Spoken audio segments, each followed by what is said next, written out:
Olá, amigos do Ibirajara. É com um grande prazer que nós retornamos esta semana para estudar mais algumas questões do Livro dos Espíritos. E nesta sexta-feira em especial, vou direcionar todos os meus melhores pensamentos e as minhas melhores vibrações para a minha querida amiga e irmã Ângela Delu, que ela esteja nesse momento sendo assistida pela equipe espiritual do Ibirajara, pela equipe de Bezerra, de Eurípides Barçanufo, para que em breve ela possa retornar ao nosso convívio aqui no Rio de Janeiro. Então essa reunião é totalmente dedicada à nossa querida amiga, companheira e trabalhadora da Seara Espírita, e que me ensinou e continua me ensinando muito. Por isso, a minha dedicação ao trabalho que nós realizamos hoje na ARAI se deve quase que 90% à nossa querida amiga por ter confiado no meu trabalho. Então a gente hoje dedica esse estudo à nossa irmã, que com certeza, muito em breve, estará retornando ao nosso convívio pessoal. Então, eu vou pedir a permissão a vocês para levantar o nosso material de hoje, compartilhar aqui com vocês. Aqui está, só vou otimizá-lo aqui, pronto, está aqui. O estudo de hoje, pela qual a Ângela me convidou a fazer, é exatamente esse aí, forma e ubiquidade dos espíritos, que vai das questões 88 a 92A. Então, como um bom professor, né, didaticamente, nós vamos iniciar o estudo vendo lá no dicionário, né, o que é que significa ubiquidade. Então, eu achei duas coisas que é totalmente pertinente ao que nós vamos falar aqui. Ubiquidade, lá no Aurélio, característica do que existe ou do que está em praticamente todos os lugares. Está quase em todos os lugares. E a outra me chamou mais atenção ainda. É a capacidade divina de estar ao mesmo tempo em todos os lugares. Onipresença. Então nós vamos ver essas qualidades atribuídas à ubiquidade aos espíritos, né, aos amigos espirituais. Kardec não esqueceu de fazer essas perguntas e ele começa lá na questão 88, perguntando assim: os espíritos têm forma determinada, limitada e constante? Quer dizer, Kardec já foi direto ao assunto, né? Sem perder tempo. E eles responderam: para vós, não. Para nós, sim. Então, para o pessoal lá da erraticidade, os espíritos mais nobres, mais evoluídos, os espíritos têm essa forma determinada, né? Para nós aqui, a gente não consegue entender isso, né? E fica, como eles estão dizendo aí, é a melhor resposta para a nossa evolução intelectual, né, do momento. O espírito é, se quiseres, uma chama, um clarão, uma centelha etérea. É isso que a gente estuda na doutrina e que os espíritos responderam a Kardec, porque nós não temos condições de entender mais do que isso. Por enquanto, ficamos com essa resposta. Imediatamente, Kardec faz uma pergunta, é a 88A. Essa chama ou centelha tem cor? E aí, os amigos espirituais, com muita didática, né, e com muito carinho, tentam responder dessa maneira. Tem uma cor que, para vós, vai do escuro ao brilho do rubi, conforme o espírito é mais ou menos puro. Bom, aí a única analogia que a gente pode fazer, chegar bem pertinho a essa resposta, é quando alguns médiuns videntes caracterizam na cor da aura, né, o aspecto daquele espírito encarnado ou desencarnado. Então a cor da aura, que é como está nesse desenho aí embaixo, é o que mais se aproxima assim a esse nosso entendimento. Mas para nós, aqui ele diz que vai variar lá do escuro, né, até o brilho fulgurante aí do rubi, né? Kardec faz um comentário a respeito disso aí. Representam-se de ordinário os gênios com uma chama ou uma estrela na fronte. É uma alegoria que lembra a natureza essencial dos espíritos. Colocam-na no alto da cabeça, porque aí está a sede da inteligência. Então, a tradição, os costumes, desde alguns séculos atrás, simbolizam, né, essas alegorias da forma como vocês vão ver nas gravuras aqui embaixo, né? Às vezes saindo do peito uma luz intensa, né? Às vezes, como o próprio Kardec comentou, né, uma chama, uma estrela na altura da cabeça, da testa, ou também, como acontece com muitos santos da igreja, aquele envolvimento luminoso que cobre toda a cabeça, né? Que caracteriza os santos da igreja. Sempre aparece com um halo assim, né? Envolvendo luminoso, né? Em volta da cabeça. São costumes, são colocações até folclóricas, né? Que representam esses grandes espíritos, esses grandes santos, né? Ou gênios da humanidade. Na questão 89, Kardec pergunta aos espíritos se eles gastam algum tempo para percorrer o espaço. Eles gastam muito tempo para percorrer de um lugar ao outro do espaço. E a gente já sabe mais ou menos a resposta, porque nós lemos e estudamos já André Luiz, né? Então o que é que ele vai dizer aqui? Aquilo tudo que André Luiz já nos passou. Sim, eles fazem, né, essa passagem de um ponto A para o ponto B, mas com a rapidez do pensamento. Com a rapidez do pensamento, coisa que para a gente ainda não dá para imaginar. Nós podemos adiantar que é mais rápido do que a velocidade da luz. Então, é bem interessante essa colocação. E lá no 89A, Kardec complementa dizendo: então o pensamento não é a própria alma que se transporta? O pensamento não é a própria alma que vai de um lugar para o outro? Né? E o Espírito de Verdade diz que quando o pensamento está em alguma parte, a alma também aí está. Então, concordando com a colocação de Kardec, pois que é a alma que pensa. O pensamento é um atributo do espírito, então lá ele estará, né? Então, corroborando aí já o que Kardec já antecipava, né? Com a sua lógica, com o seu bom senso. Na questão 90, a questão é a seguinte: o espírito que se transporta de um lugar para o outro tem consciência da distância que percorre e dos espaços que atravessa, ou é subitamente transportado ao lugar aonde quer ir? Né? Ele tem consciência do que está acontecendo? Ou isso ele faz de forma involuntária ou independe da sua vontade? Resposta dos amigos espirituais: dá-se uma e outra coisa. O espírito pode perfeitamente, se o quiser, inteirar-se da distância que percorre, mas também essa distância pode desaparecer completamente, dependendo isso da sua vontade, bem como da sua natureza mais ou menos depurada.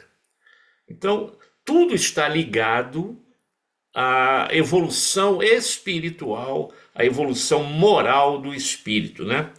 Então, ele pode se inteirar-se completamente ou não, dependendo da sua natureza, né? Aliás, várias questões do Livro dos Espíritos, os amigos espirituais respondem com esse tipo de afirmativa, né? Sempre depende da situação pela qual o espírito se encontra. E essa aí não foge dessa realidade.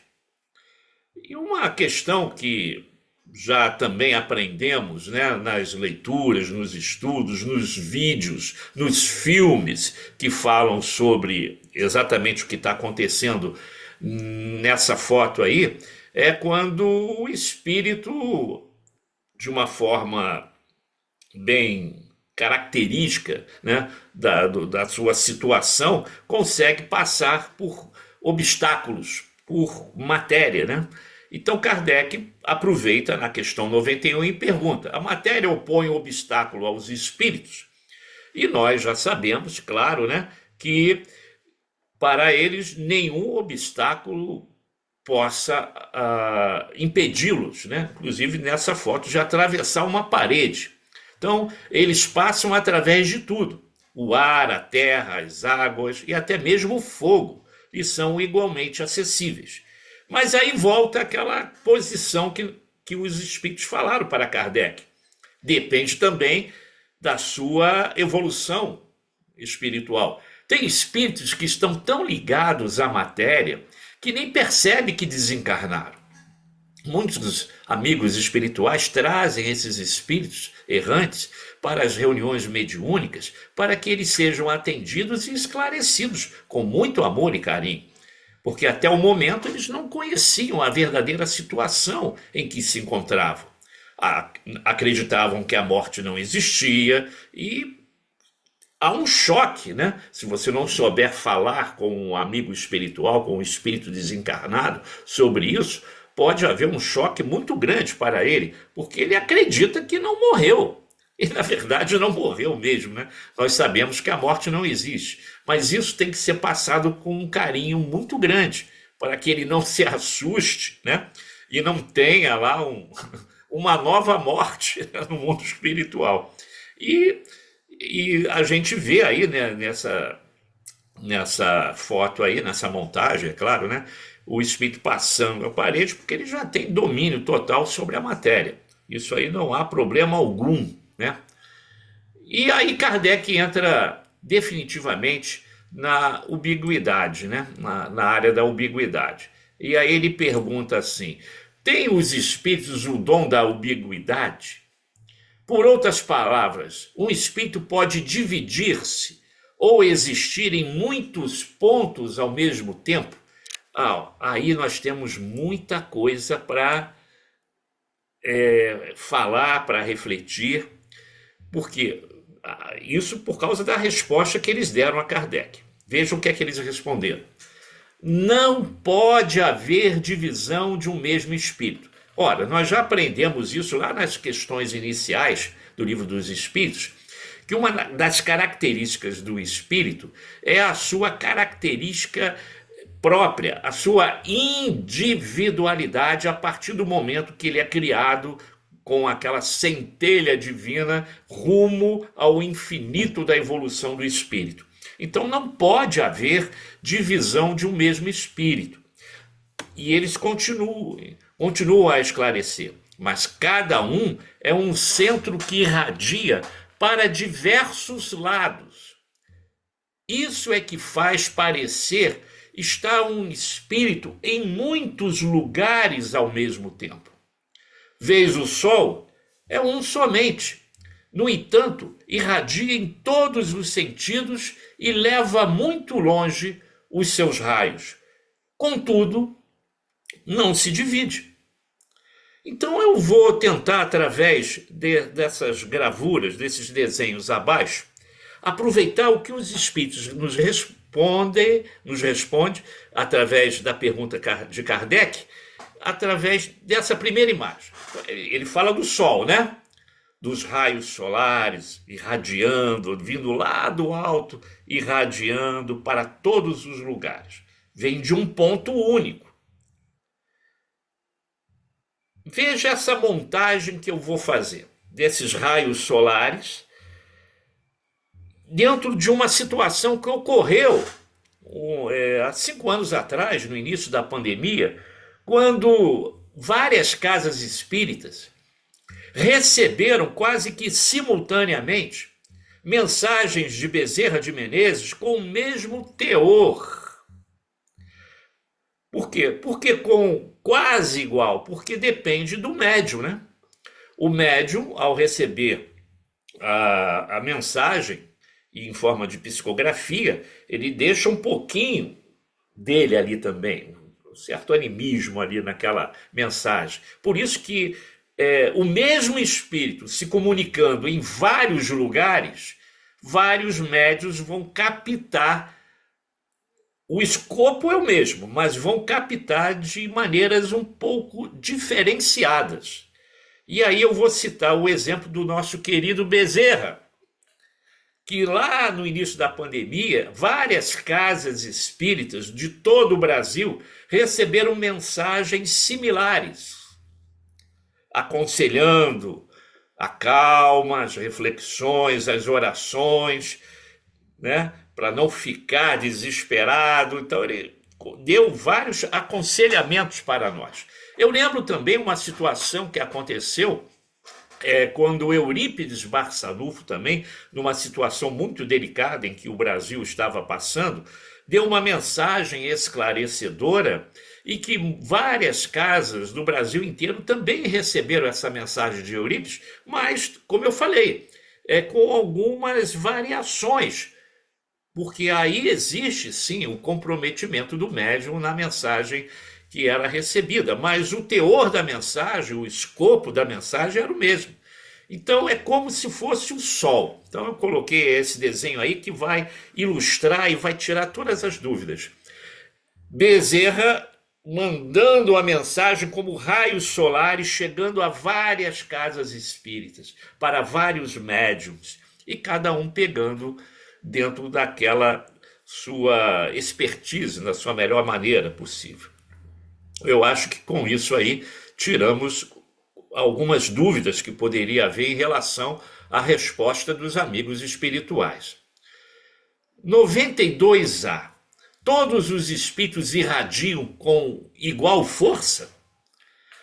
O que é que eles responderam aqui para nós? Vamos ver aqui, ó. Longe disso. Nós não vimos que cada espírito tem o seu grau de individualidade, de evolução. A questão número 100 do Livro dos Espíritos, que daqui a pouquinho nós vamos chegar, nós vamos estudar a escala espírita, um leque de espíritos de todas as ordens, né? De todas as gradações. Então, longe disso, essa força depende do grau de pureza de cada um deles. Então, conforme ele está mais evoluído, né? Ele irradia com uma força tremenda, com raios quase que podem nos cegar se nós estivermos desprevenidos, né? Então, esse grau, essa força irradiadora depende da evolução de cada um de nós, né? Bom, Kardec então termina esse nosso estudo fazendo uma observação. E ele coloca o seguinte: cada espírito tem uma unidade indivisível. Não foi isso que nós falamos? Mas cada um pode lançar seus pensamentos para diversos lados, sem que se fracione para tal efeito. Nesse sentido, unicamente é que se deve entender o dom da ubiquidade atribuído aos espíritos. Dá-se com eles o que se dá com uma centelha, que projeta longe a sua claridade e pode ser percebida de todos os pontos do horizonte. Ou, ainda, o que se dá com um homem que, sem mudar de lugar e sem se fracionar, transmite ordem, sinais e movimento a diferentes pontos. Então, Kardec nos dá também uma confirmação, um fechamento, né, de tudo isso que nós já estudamos. Mas sempre a gente procura pesquisar um pouco mais, né? E fui ver lá em André Luiz, já que nós citamos André Luiz aqui, né, em várias vezes, nos seus livros, né? Sempre trazendo situações pertinentes a tudo isso que nós acabamos de falar e estudar. E sobre este tema que aqui estamos estudando, né? Reproduziremos uma pergunta feita ao espírito André Luiz no livro Evolução em Dois Mundos. E a resposta que ele deu. A pergunta foi: quais os mecanismos das alterações de cor, densidade, forma, locomoção e ubiquidade do corpo espiritual? Então a pergunta feita a André Luiz já queria ir além daquilo que os espíritos responderam a Kardec. Mas os espíritos, atentos à nossa pequenez intelectual, na nossa brutalidade ainda intelectual, eles responderam assim: a pergunta está criteriosamente formulada. É excelente. No entanto, para a ela responder com segurança, precisaremos dispor na Terra de mais avançadas noções acerca da mecânica do pensamento. E em relação a isso, a gente está muito lá atrás. Ainda temos muito que crescer em relação à mecânica do pensamento. E quando eu fui ver Miramês, que eu sempre consulto o Miramês, né, o que é que ele pode nos falar, ele concorda exatamente com o que André Luiz falou. Isso está lá no livro Filosofia Espírita, no volume 2, através do lápis de João Nunes Maia. No capítulo 41 fala da ubiquidade. E o que é que o Miramês fala lá? Exatamente o que André Luiz falou. Olha, a doutrina dos espíritos vem preparando, ensinando as primeiras letras do alfabeto espiritual. Ainda temos muito que aprender acerca dos poderes espirituais, mas é bom que comecemos onde nos encontramos, porque Deus está presente em toda parte e para encontrá-lo basta querer, entrando assim em condições de aprender com Ele. E os melhores processos são os ensinados por Jesus Cristo. Então, gente, quando chegar na hora aprazada, tudo vai vir à tona. Kardec falou, deixou escrito, que nada estava definitivo, melhor dizendo. Ainda muita coisa vai chegar e já está chegando. E conforme a gente for evoluindo intelectualmente, espiritualmente, essas coisas vão chegar até nós, num planeta de regeneração, certamente. E a conclusão final que podemos dar ao nosso estudo de hoje é esse aqui. Assim, apesar de não se dividir, o espírito poderá agir em diversos pontos através da sua ação mental. E, além disso, supondo que para agir é necessário saber, pode-se dizer que o espírito pode saber o que acontece nesses diferentes pontos. Podemos inferir que, como todas as potencialidades do espírito, a capacidade de ação e as limitações dependerão do grau evolutivo que tenham alcançado, como a gente acabou de falar. Para os mais elevados, nem o tempo impõe algum tipo de impedimento. Portanto, companheiros, esse estudo foi muito elucidativo em relação à capacidade da ubiquidade do espírito e como nós devemos entender essa característica, né, dos espíritos criados por Deus, em que nós estamos inseridos, né? Bom, fica aqui o término do nosso estudo, agradecendo imensamente a oportunidade de estudar com vocês e mandando para a nossa querida Ângela as melhores vibrações de amor e de recuperação plena. Que Jesus a abençoe, minha querida irmã. Muita paz a todos e até uma nova oportunidade. Até lá.